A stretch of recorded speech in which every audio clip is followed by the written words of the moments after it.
Hey, how's everyone doing? Joe Menza here, and we're going to do another painting video. And in this one, you can see I've already got the background and sky laid in.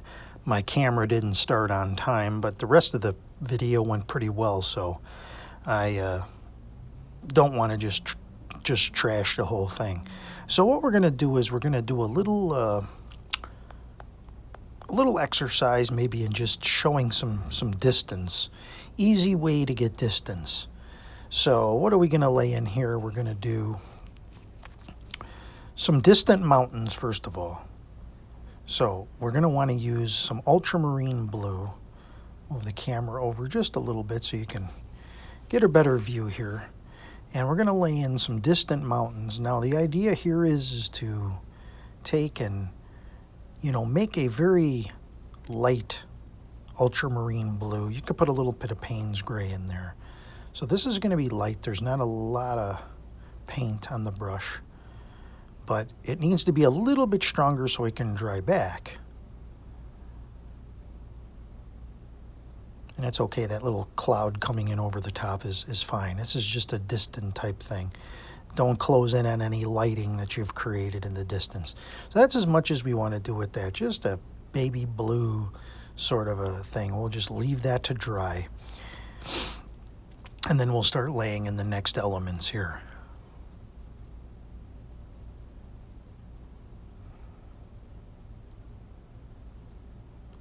So taking some, there's a little bit of green and raw sienna on the brush, sort of an unmixed greenish type wash. A little bit of blue still mixed on the brush. Just kind of building up here. We're going to do a little more of a foreground type hill. And we've got raw sienna on the brush, burnt umber, a little bit of Payne's gray. It's kind of like a greenish, dark greenish color. So here's what we're going to do. We're going to put, and I closed that in a little bit, didn't intend to. Well, I'll fix that in a second. But if you just leave a little bit in the back there, and it leads to those distant pale mountains, you'll create some nice distance. Your eye will follow. Oh, it looks like it goes way, way back there. So let me just take my brush here, and we'll open this up a little bit. Take the spray bottle. If this happens to you, water drips down, you can still open this up. Take a little tissue and just wipe it open. And it's okay if this happens because it tints the paper a little bit, but you want that brighter area in the back.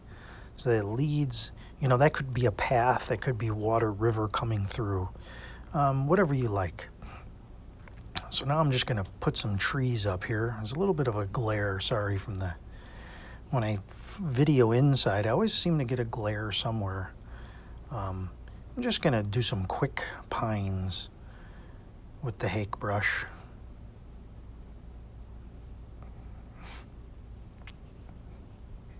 Try and turn this a little more so it doesn't do that so much.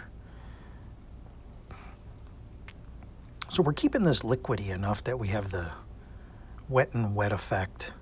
We kind of want those colors to run into one another. And again, as it drips down, we're going to keep this little creek back in here going. And now I'm going to lay down some more foreground elements. So we'll have some little land sections here. Have this kind of broken up in almost 4 quadrants with the water sort of filling that center focal point area. So a little more blue. You'll see me probably play around with these trees a little bit.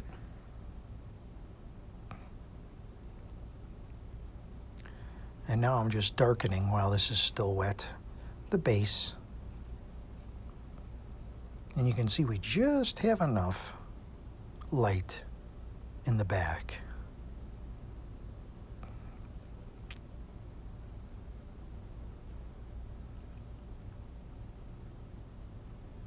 So we're also going to leave the bottom section open too. That's going to connect to that main section, and then an open water section in the center.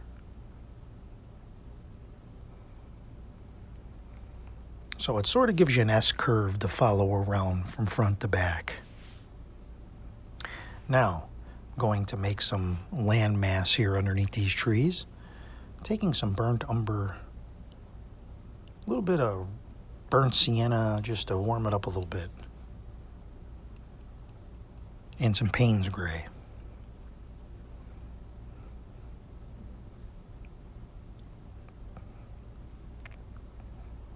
Working quickly, trying to do this while it's fresh paint, freshly wet, keeping the hake at about a medium, I'd say medium amount of moisture on the brush. So we want to darken the base and do some tone darkening as it's drying. It'll make the tops of the trees pop more. It will also make that creek pop more. The real star of the show is just that little Pac-Man shaped shape all the way to the back. That one little thing is what will make actually the painting. Just that little area of brightness. So if you look in the cloud section there, you have that area of brightness. Then you come down a couple inches and then you have that little, I don't know, I called it a Pac-Man shape. It's like a, what would that be? Like a, I don't know, backwards C. Forward C, actually. What am I thinking? Yeah, forward C sort of coming down. And that goes to the front of the painting that you'll follow your way in. So a traditional S curve, either path or water. And that divider just makes everything work. Those land masses.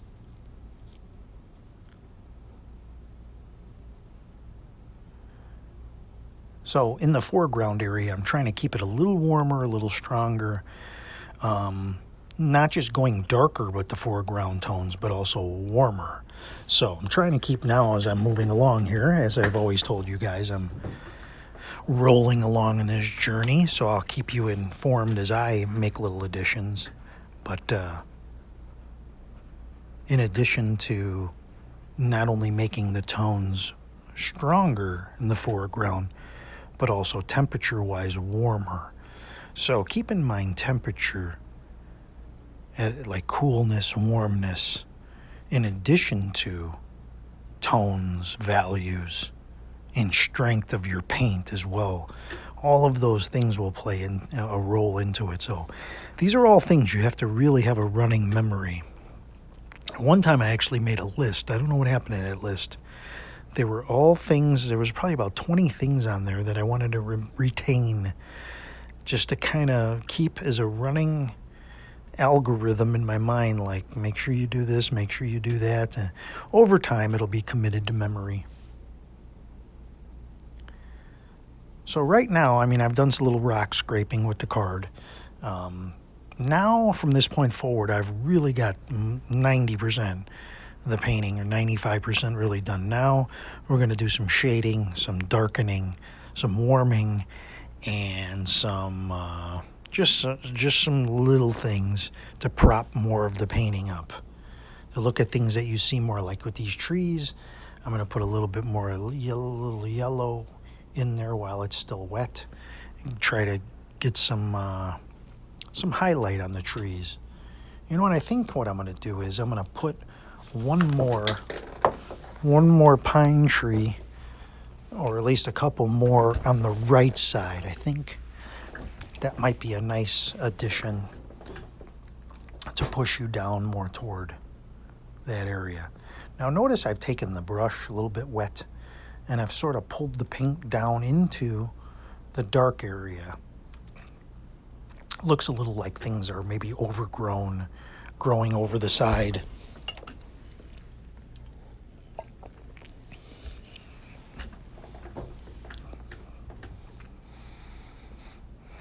So sometimes if I put in a dark land base underneath trees or something like that, I'll just scrape in a few rocks. I mean, it does create with that counter change. I mean, you don't really want to overdo it, but I get carried away when I do it, so that's what happens. So I'm just giving it a little spray to make sure everything stays open.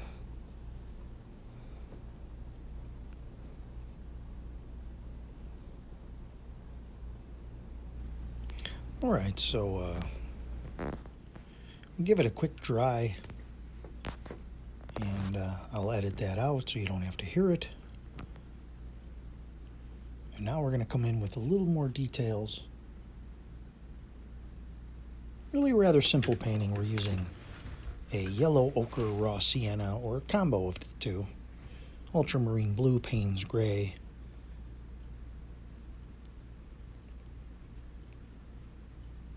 And a little burnt sienna. I'm just kind of shaping out these trees a little bit. Like I said, this is a time when you can sit back and you can look at the overall painting. What do I like? What do I don't like? What can I emphasize more? What can I maybe even de-emphasize more?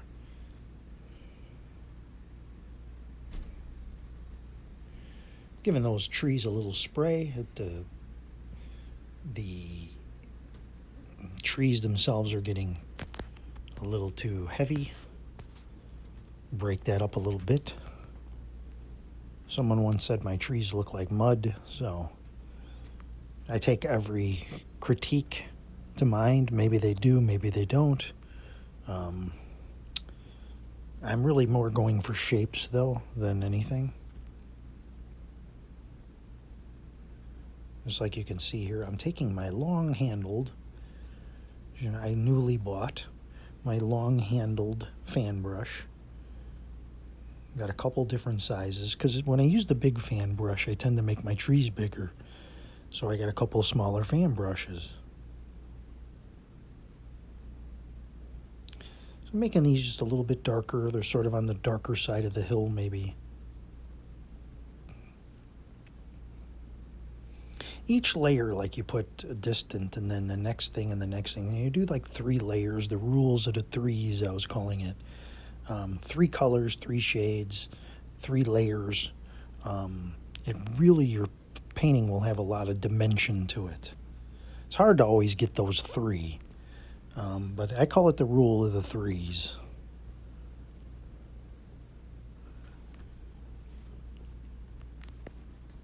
And you can see, like, if you look at the hill with the 3 pines on the left, you can see there's a more distant little hill, and then there's the middle part, and then the darker part in the front. So you have 3 layers there. Each one is, you know, it looks so slight, it looks so subtly done, and yet it really creates a lot of complexity and layering to it in a very easy way. Now I'm just creating some shadowing or some reflection coming down from the trees up above. I thought maybe that would help there.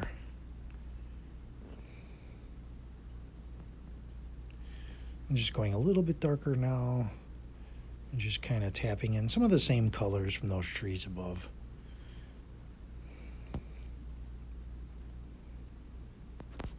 The reason I was doing that is because not only they'd probably be there naturally anyway, but to push your eye from the left to the right and put you back in the middle of the painting so you don't go downriver to the left. So you can see I've added those couple of pines on the right, smaller. And I'm going to add some rocks to the left using the plastic card.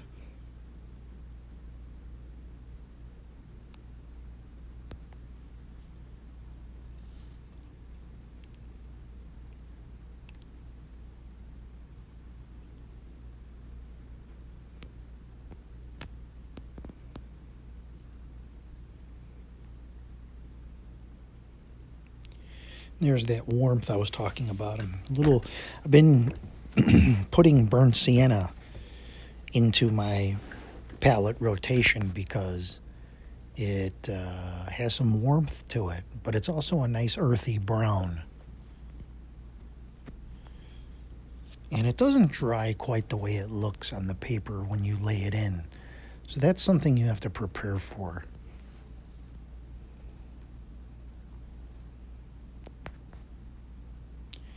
Just giving it a little spray. Very gentle spray to keep it open.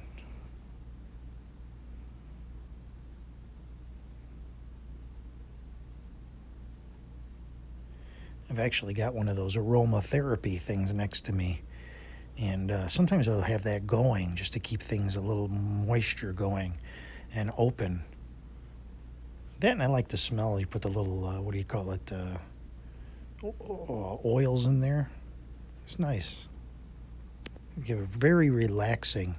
You know, a lot of times I'll be doing my painting and I'll put on my headphones and I'll listen to like the sleep relaxation music. And I'll put on that aromatherapy thing and have that going, and then just, you know, really relax out and you create a relaxing. People say, oh, your paintings are so relaxing, because when I paint, that's how I feel when I'm painting. So I try to convey that into the painting. And if you go into a painting and you're angry or you're frustrated, that's going to make your painting tighter. And it's going to look tighter. It's going to look like you struggled with the details. You want it to look natural, spontaneous. So just again, for texture, a little bit of sprays, little touch with the paper towel, little scrapes with the card, whatever you can do to get different textures into your, and then the spray bottle into your painting.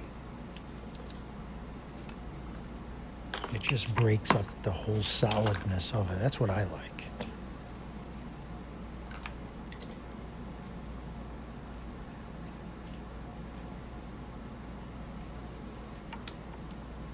Again, just a few extra layers, a few extra touches, some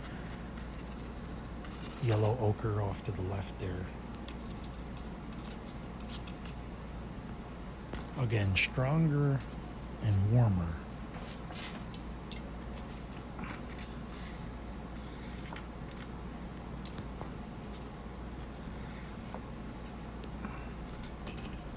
The only thing I'd say I don't like so far, and there's really not a whole lot I can do about it without taking an extreme risk, but the cloud that's kind of coming down over the mountain in the back. It's fine. I would probably prefer that it wasn't there, but I don't think it's a huge deal.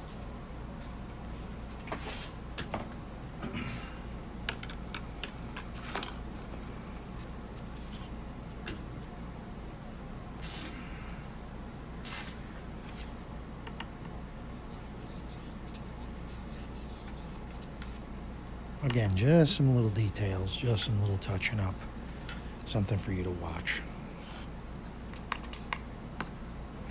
And that's pretty much it. Next, we'll take a peek at it in the old virtual frame. And I hope you enjoyed this video. I am sorry the beginning didn't come out, but I think there was enough here to give you some ideas. So thanks again, everybody, for watching. Thanks for your support. I do appreciate it, and I wish you the best in your painting.